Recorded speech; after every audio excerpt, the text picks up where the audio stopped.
We welcome all of our viewers. As this Hashem Yisbarach, we would like to speak about Parshas Vayera, the beginning of Parshas Vayera. The central theme of Vayera, of course, is the Akedah. We'll do that another time. We'll speak about other sections of Vayera that are quite relevant in our time as well. And the title of this year, Be'ez Hashem Yisbarach, is Eternal Morality of Avram Avinu. As we see the beginning of the parasha, Avram Avinu was desperate to express his loving kindness insofar as hospitality to wayfarers is concerned. HaKadosh Baruch Hu made a very, very unique type of moifes, of a miracle. He made an exceedingly hot day because Avram Avinu was after bris milah at a very old age, and he was in great pain and suffering. So Kadosh Baruch Hu wanted that he should be relieved of his mission in life of offering loving kindness, hospitality to wayfarers. Nevertheless, Avram Avinu was adamant, persevered, and the Kadosh Baruch Hu relented, and the Kadosh Baruch Hu sent him 3 angels disguised as regular people. The Fi Pshuto Shel Mikra, Avram Avinu believed that the 3 people that appeared to him, Vayiso Einov, he lifted up his eyes, Vayag, and he saw V'nei Shloisha Anoshem Nitzovim Olav. So Pshuto Shel Mikra, as Rashi points out, that he actually believed that they were 3 Arabs, nomads, that happened to have just sojourned and appeared by the Oyo, by the tent of Avram Avinu. At Kedei Kach, to the extent that he actually suspected them of being idolaters, that they worshipped the Avak Ragleim, the dust of their feet. And he told them that before they come into the tent and he's able to offer hospitality, they'll have to wash their feet. So we're talking about 3 nomads that were suspected of being idolaters, which most people were in those days. And nevertheless, we see Pshuto Shel Mikra, that there's a great excitement, a commotion, and it says, Vayorotz likrosa mipesach ha'el, he ran toward them from the entrance of the tent. And then afterwards, astonishingly, it says, Vayishtachu arza, he prostrated himself to the ground. This Sfas Emes finds this simply astonishing, difficult to understand that he should bow down and prostrate himself to these 3 people. Difficult to understand. So this Sfas Emes says it could be the pshat is that he, as it were, Vayishtachu Lashem, he bowed down to HaKadosh Baruch Hu because he had the great opportunity once again to express his loving kindness through hospitality. However, that's a difficult pshat. The Sfas Emes agrees because it says Vayishtachu Arza, he prostrated himself to the ground, and it doesn't say to HaKadosh Baruch Hu. So we're simply amazed. The next pasuk is also amazing. It says, "Vayomer Adne imno matzah sechem beinecho al nosavo me'alavdecho." So one of the perushim of our Chazal is that he spoke to the Gadol Shebohem, to the more prominent of the 3. Or Chaim says, how did he know who was the prominent? We'll discuss that another time. And he said, if I only have found favor in your eyes, please do not pass on beside your servant. He's the servant, and they are the Ashirim. They're the rich, prominent, distinguished people. And we don't understand how it is that he addresses himself to these 3 simple people with such hachnoya, such subjugation, Actually, it borders on Hanifa ingratiating himself to them and almost begging them to come into the tent and accept his hospitality. It's as if the Mefarshim say he is their servant and they are the noble, outstanding people, the Greisa Ashirim. So what are we to make of this parasha?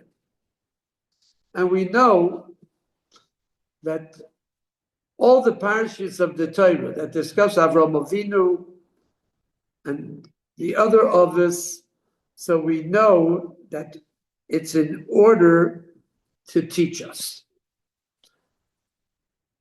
Are these parashas instructive?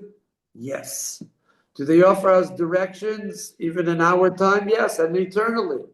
Because the ethics and morals of Avraham Avinu are eternal. This is a section of the Torah, and it teaches us how to act. Just to, so to speak, solidify this Yisoid, so we have over here a sefer, it's called Yeshua's Malkoi. This was from the great poskim of the 1900s. Of the 19th century, that means the 1800s, excuse me for the error.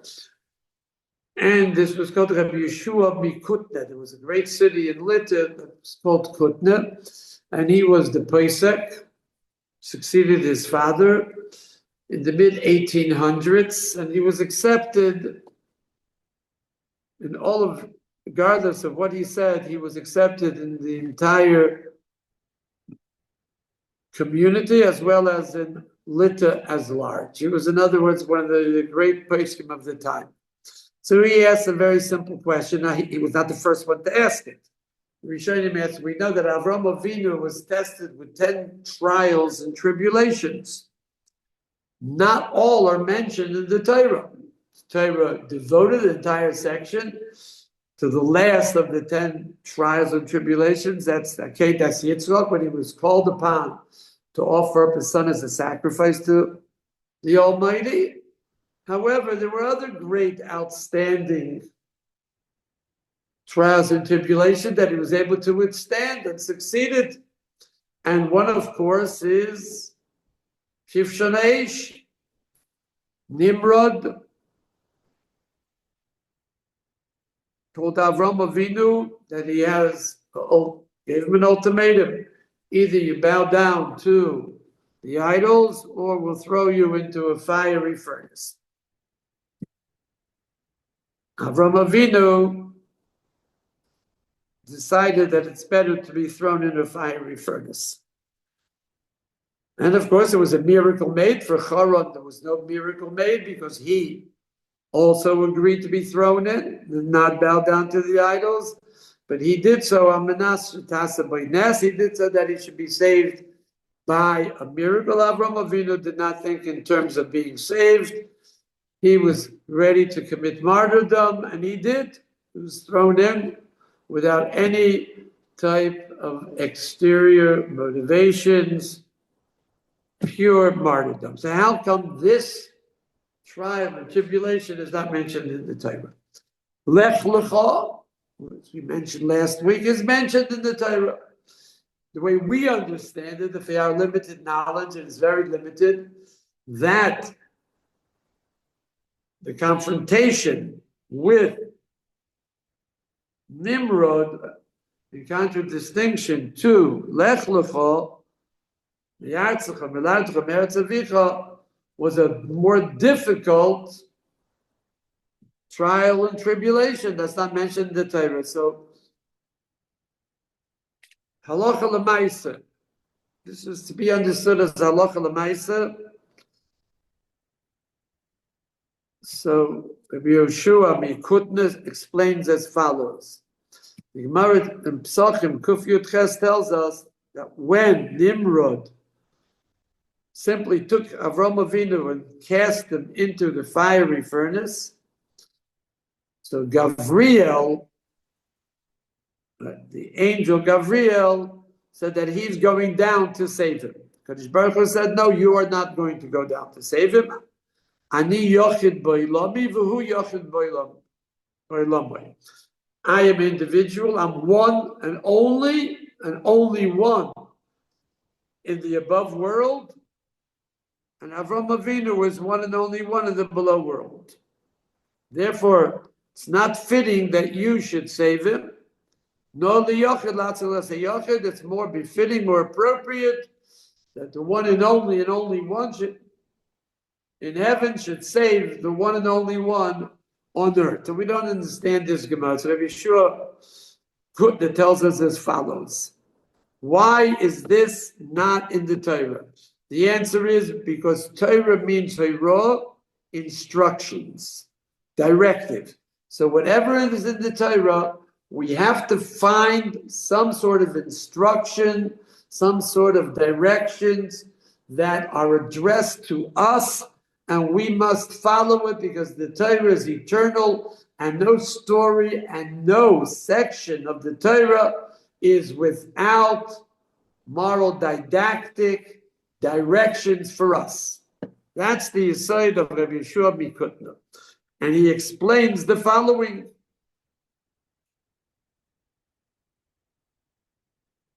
The mitzvah of Kiddush Hashem, of martyrdom, subjecting a person to martyrdom,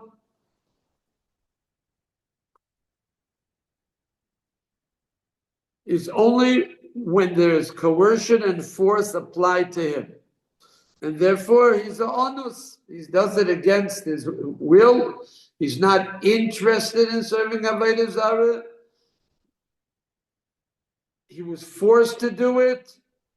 And therefore, he is chayiv, let's say, b'gzeres hashmad, in the time when we have religious persecution. So he's obligated, v'nikdash b'sayif b'nei Yisrael, to commit martyrdom. However, Avraham Avinu was not the martyr of the Torah, let's say during the times of religious persecution. He was not passive at all. He was very active. And what did he do? He confronted Nimrod. He engaged Nimrod to the extent that he antagonized Nimrod for serving idolatry. He was not a passive victim of Zera Shmad, of religious persecution, where the persecutors came to him, like during the Middle Ages, where we had in Germany, basically, we had the Crusades. The Jews were passive and they submitted to martyrdom. But Avraham Avinu was active in confronting Nimrod in order to prove the true religion and the true faith of the Almighty. If someone should do that today and be like Avraham Avinu, he'll confront, antagonize, incite. So then if he would be in danger of being murdered, so it's ma'abadas v'ladas, it's suicidal. There's no mitzvah. That's exactly what he says. It's not in the category of Kiddush Hashem, and it could be very well b'chlal ma'abadas v'ladas. And that's why in our daily tefillas we say, V'al t'vienu, lo lidei nisoyon v'lo lidei bisoyon. We beg HaKadosh Baruch Hu not to bring us to trials and tribulations. Avraham Avinu had a different approach. His approach was to antagonize, confront Nimrod and the entire generation in order to prove the unity of the Almighty.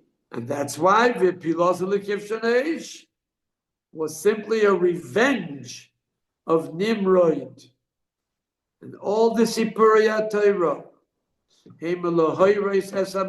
all the stories of the Torah are instructive, every single one. And we're mechuyev to follow those instructions. But the Sipur of Kivshana Eish, True, there was an Nisayon of Avram Avinu, no question about it. It was administered a very difficult trial to him. But this is not the derech Avarena. This is not the way we are obligated and we that are committed to Torah should follow. Rak echod hoya Avram Avinu. He was one and only one. And as the Kadosh Baruch Hu himself said, he was yochid bo'ilomoy, with emunah tahira, with pure faith and trust in HaKadosh Baruch Hu. So he had the strength, and that was his mission in life, to antagonize, confront a dar of atheists, a generation of atheists, agnostic people like Nimrod, in order to enlighten them. And therefore he brought the danger upon himself. This is not a story for all generations, for eternally. We are not supposed to follow as being moral, ethical, committed Jews to this type of story. He was Yochid Ba'ilama. He was only one and only one. And in his generation, that was his mission. We, al pidin, are forbidden to do it. Cannot antagonize. We cannot incite. Even if we go to demonstrations, we have to act with great dignity. Do not incite the police. Do not incite other authorities that are there. It's not for us to do, and it could very well be that it's suicidal, which is usur to place yourself in a situation where you act suicidal. So therefore, this story that we have presently, on that there's no doubt about it, the Torah did write it, so therefore it is morally and ethically binding on us. What's the pshat? So later on in the parasha, it tells us a beautiful, beautiful pasuk. Vayita Eishel bevel shova, vayikra shom b'shem Hashem kelelo. He planted an orchard in Be'er Sheva, Avram Avinu, and Eishel is also a gematria of achila, shtia v'levaya, food, as well as accompanying the orchim after they leave. That's the most important part of the hospitality. They shouldn't feel that somehow or other condescendingly they were given food. You have to be malaved them, levaya. That's the most important aspect of hospitality, like the Rambam points out. They shouldn't feel that, to use a slang, that somebody threw them a bone in a condescending way. This gives them chashivus, this gives them importance, and this is very, very necessary to build up the confidence of broken people that are really in need of hospitality. So Rashi says that what's the end of the verse? Because after he gave them to eat and to drink, before he accompanied them, so he told them, do you think that the food that you got was from me? And you owe me thanksgiving and gratitude? A big mistake. Not from me. I'm not the proprietor.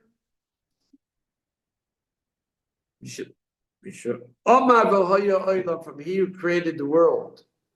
And then they were stunned to hear that. They wanted to thank Avram Avinu, show their gratitude. So Avram Avinu gave them a shiur, a lesson, and he explained to them that there's a Beirei Olam. So the question naturally arises, this is not really altruism. We understand that Avram Avinu was Ish Chesed, and the Rambam says Ish Chesed is the pshat, pure altruism.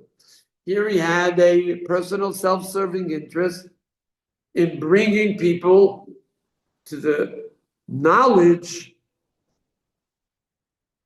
and enlightenment that there is a Rebbeinu Shalom.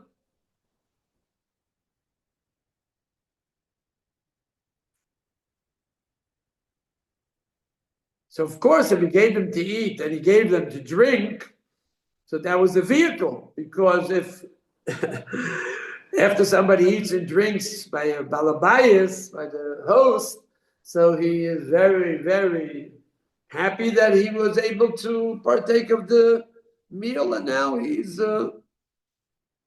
more susceptible to listening to the position insofar as the morality and ethics is concerned of the host. So this question was raised by Reb Leib Malin, one of the great Rosh Yeshivas of the 1950s and 60s in America, of Beis HaTalmud in New York. Moron, Mereinu v'Rabbeinu, Reb Leib Malin, was a Talmud of the Brisker Rov, and he was in Shanghai and Japan during World War II. Afterwards opened a yeshiva very successfully. And everybody today in the Olam HaTorah learns his Svarim.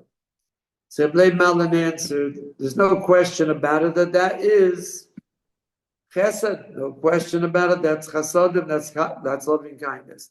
But that was not the essential, that was not the essence of the hospitality and the goodness, the kind-heartedness of Avram Avinu. The Berchu, when he told them to bless HaKadosh Baruch Hu because it's his food, and then there was a dialogue, and he explained to them that there is a Balabira, there is a proprietor to the world, there is a creator, there is an owner to the world, and he has a certain goal for us to follow the moral law of Zion mitzvahs, and Stavu B'nai Noach, at least of the 7 mitzvahs, right, that B'nai Noach are obligated or mandated to follow. So that was the guf achnosas archem. That was the essence of the hospitality and loving kindness of Avram Avinu. What's the mashal that Reb Leib used to say? That if somebody comes to a city, he doesn't know anything about the city. Right? He's somebody that came from a different land and he came into a city. How he got there makes no difference. And somebody comes over to him and tells him, listen, there's a certain area you have to avoid because if you go to that area, you're endangering your life.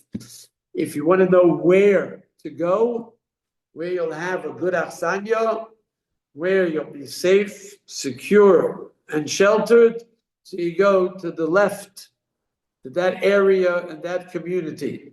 Very kind people, they'll take care of you. Do not go to this other area because it's an area that's infested by criminals, and if you somehow or other wander over there, your life is in danger. So would anybody deny that this is not hospitality? He just gave directions. But with his directions and instructions, right, so this immigrant to this area, to this city, was saved. Not only was he not in danger, and to a large extent he saved his life, but he told him how to have a very good time and what's for his welfare and what's for his security. So he instructed him how to have a secure stay in this city. He was a tourist. You have to know where you're going. So Reb Leib Malin said a chiddush that Avram Avinu's guf, the essence, the very core and substance of his hospitality were the instructions and the enlightenment to these individuals that there is an Almighty who he owns the world and everything is subjugated to him. This is first and foremost. So Avram Avinu apparently understood that in order to succeed in his great mission, the one and only one Avram Avinu, so what was necessary? to make a hiskarvus with the people, to come close to them. And he understood that the ways and means must be to express a great respect and even a reverence to the people that he wishes to bring close and follow in his way. And perhaps then he will succeed in inculcating upon them and enlightening them about the proper emunah v'deis, the faith and values of HaKadosh Baruch Hu. But to attain that ultimate goal, what was necessary? Hachnoyah. He has to say that you are the noble people and I'm your servant. And that's how he could make a connection with them, with his ultimate courtesy, care, reverence, and perhaps in such a fashion, Avram Avinu will succeed. There is no other way of doing it. And we see that perhaps he won't succeed in this approach, but there's no other way of doing it.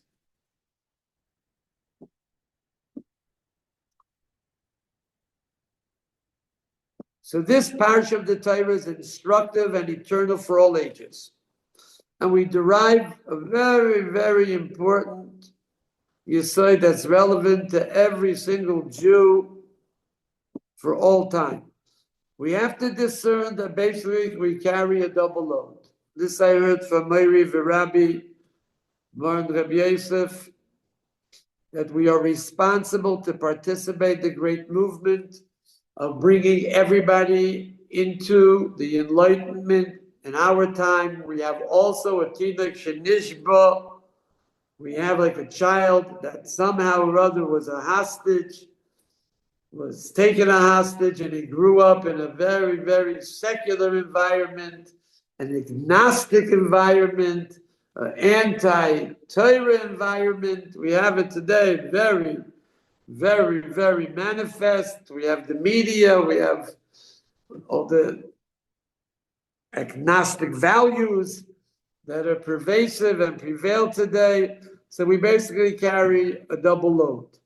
On the one hand, we're responsible to participate in this great movement of Kiruv Rechoikim. But on the other hand, we have to be alert and diligent and not bring it to our homes, in the broader sense, into our personal lives, avak avodah zarah, just like Avram Avinu. First and foremost, you have to wash your feet. You cannot bring in the dust of idolatry into the home. And the home, in the larger sense, means into your personality. And the Tomer Dvoira, the Ramak of the late 1400s, he was the head of the academy in Tzfas of mysticism, wrote 16 volumes, Or Yakar, interpretation of the Zohar. He was the one and only, the greatest of all. The Ramak, Ramosha Cartavero, his Sfarim are beyond us, but he did write a sefer on the Yud Gimel Midas Arachmim, it's called Tomer Dvoira. And as we know, that he himself was superseded, so to speak, in fame as being a commentator on the Zohar. A few days before he departed to his heavenly home, he told his Talmidim that there's going to be one follower of mine that will take over the leadership. I'm not going to tell you who it is, but I'll give you a sign. And during the Levaya, whoever says that he sees the cloud that's hovering above the Mita, so he's the one. So they took, after he was nostalgic, they took the Ramak to a burial place in Tzfas. That's the burial place right where the Beis Yosef was to be buried, and all the distinguished Rabbonim. And all of a sudden, the Ariya Kadosh yelled out, "No, I see a cloud, and the cloud is continuing to travel in one direction, and that's a sign that he should be buried further up. So everybody realized that the Ruach Kodesh is his successor. So the Torah Dvaira says in the pasuk, "Michal lo yehechzik lad apoy." HaKadosh Baruch Hu does not maintain his anger forever. So this is something that we should also incorporate in our life. Even if a person sins, Ein HaKadosh Baruch Hu machzikav. He's angry a little bit, part of the time, but afterwards, he does not maintain it. And therefore, a person, even if he has a legitimate right to get angry at somebody else, to get angry at his wife, children, lo yachzik, he should not maintain it too long. This is a very important midah. Lo yachzik kasa, a person's anger, resentment, even if it's legitimate, like Kadosh Baruch Hu, surely legitimate, that we'll soon see, should not be maintained too long. And he says unbelievably that dafka in the times of Yoash ben Nevad, who was Ovid Avodah Zarah, served idolatry, it was then that HaKadosh Baruch Hu made miracles, the Almighty made great miracles, and the Jewish people were victorious in all the wars. Despite the fact that the king, this is number 5 in the Midas of Torah Dvaira, emphasizes that the king and all of his followers were in Avodah Zarah. So HaKadosh Baruch Hu had a right to be angry, to be resentful, to punish them. He didn't. A little bit at the beginning, and then he relented totally, and this should be our approach. And he brings down an unbelievable proof. The Gemara Pesachim Kuf Yud Gimel says, Ki sireh chamor soinacha roivitz tachas maso. So you have to help. So of course the question naturally rises, how could the Torah tell us that we're talking about a case of a chamor soinacha, someone that is hated? At this point, it crouched under its load, it collapsed. So if somebody sees this scenario, he's mechuyev, he's obligated to unload and help the person who is leading the donkey. That's how the Torah speaks, Seinacho. So the Chazal tell us we're talking about somebody that either it's mutter to hate, or it's a mitzvah to hate. A mitzvah to hate? So the Gemara asks, like, it's also to hate somebody in your heart. You can't feel hatred.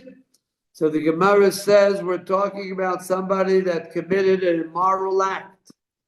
And this individual saw it. However, for immorality, which is chayve mises, chayve krisis, the penalty is death. There was only one aid. There was only one witness. And if that witness goes and he testifies in court that this person committed the act of immorality, he's going to get lashes, 40 lashes, less one. Why? Because he ruined somebody's reputation. In order to be mechayiv someone, in order to condemn someone for doing active immorality, you need 2 witnesses and not one. Nevertheless, the Gemara said, if you saw it, from us or for you to go to Bezdin. Don't go to Bezdin. If you report the act to Bezdin, you'll get malchus, ruining somebody's reputation. Nevertheless, it's a mitzvah to hate him. That's what the Yiras Hashem Sinasra. Part of fearing HaKadosh Baruch Hu is to hate evil. So this is the individual that we're talking about. So you're mechuyev to help him. You're the one that saw the act of immorality, and now we see what happened. He's in need of help. Azoiv tazoiv imoy. This is exactly what the Gemara tells us. What's the reason? We don't know.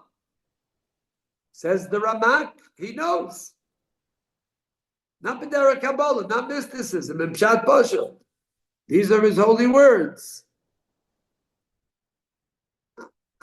Shvoi kiyas de belibach, you remove what's in your heart at this moment, the hatred, and you help him, because it's a mitzvah to be mekarev this person, to bring him closer. The avo with love. Ulayoyel b'derech is that perhaps in this way you will help him to do tshuva by helping him with the act of love, by showing love to him, even though he's an avarian, did a terrible avera.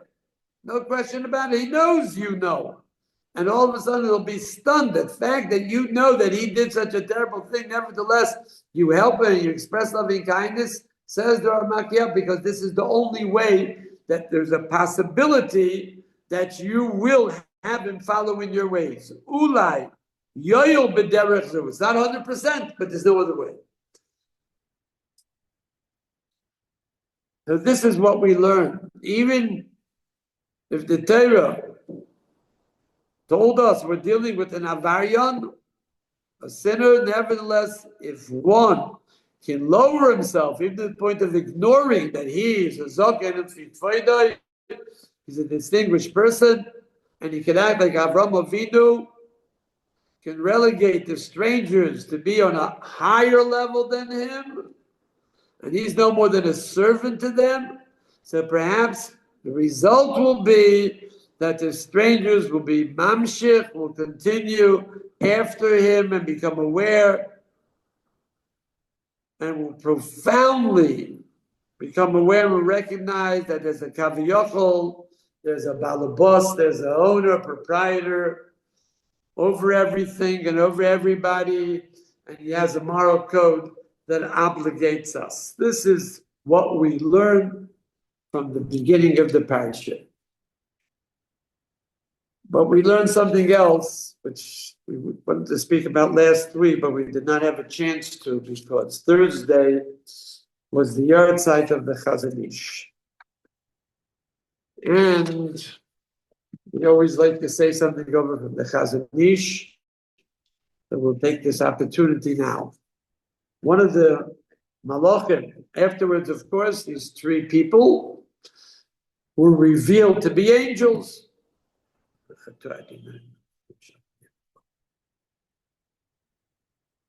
And one was sent on a mission to inform Avram,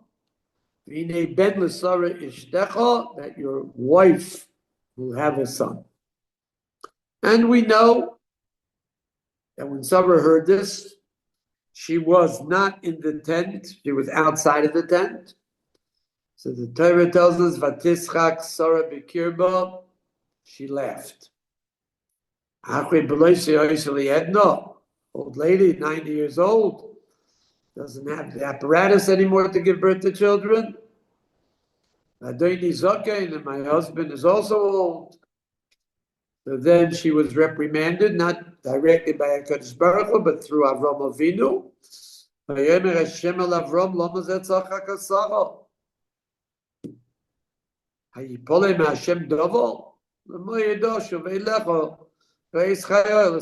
Why did Sarah laugh?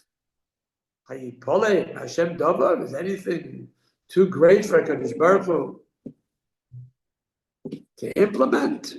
So the Ramban asked the question that Sarah did not know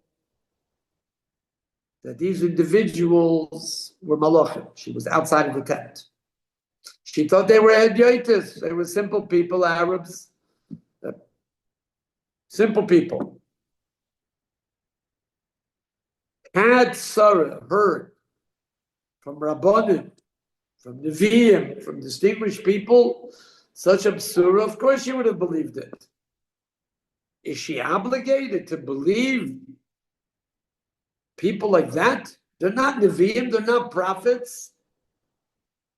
So the Ramban answers, no. It could be somebody who is an idolater, an agnostic. If he tells you something good is going to happen to you, So you're obligated to say, Ken Yasa Hashem HaKadosh Baruch Hu will do this for me. Of course, Sarah Imenu, right, was a bigger Balas Amuna than we are. We're not here to explain Sarah Imenu. She was a greater Balas Amuna. She knew better than anybody else that nothing is impossible insofar as HaKadosh Baruch Hu is concerned. We don't understand this at all, but insofar as we have a right to learn the parashas, not to explain Avram Avinu, not to explain Sarah Imenu, we're not even worthy of walking on the dust under her feet. With all our chakiras and drishas, with all our knowledge that we garnered with Meshach all the years, we don't come a millionth to the level of Sarah Imenu, but somehow or other, she thought it was not something very dako min a dako in a delicate way that would happen. So that was the reproach.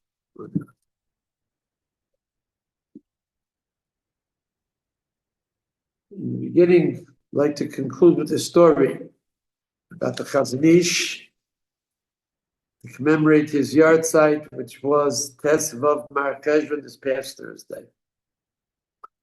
The beginning of World War II.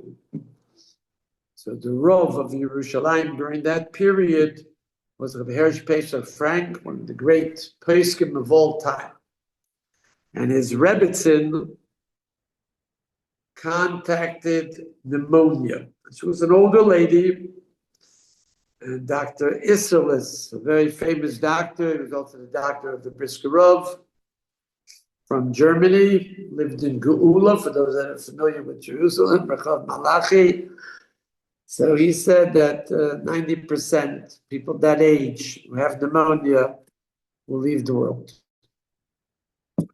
So her brother, who lived in Bnei Brak, came to visit on Shabbos, give her strength, inspire her.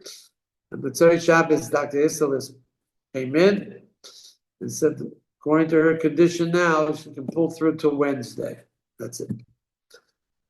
So he lived in Bnei Brak, so he traveled back to Bnei Brak. He happened to know the Chazon Ish. He was broken totally. Came to the Chazon Ish, told him the story.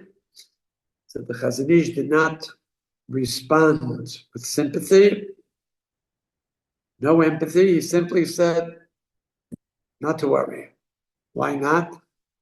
It's because the Kadosh Baruch Hu, the Almighty, created 2/3 of Shamayim v'Oretz v'chol tzvom, the earth and heaven, and all of the constellations in 4 days. So he can't create some sort of medication within these 4 days that will help her. So when he walked out, the brother of Rebbetzin Frank actually believed that the Chazon Ish did not properly hear what he said. Anyway,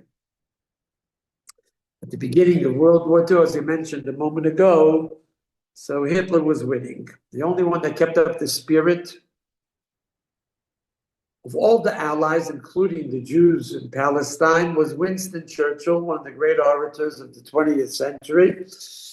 And on the radio, his broadcast came in on Sunday, translated, of course, to Hebrew, Yiddish, whatever was necessary.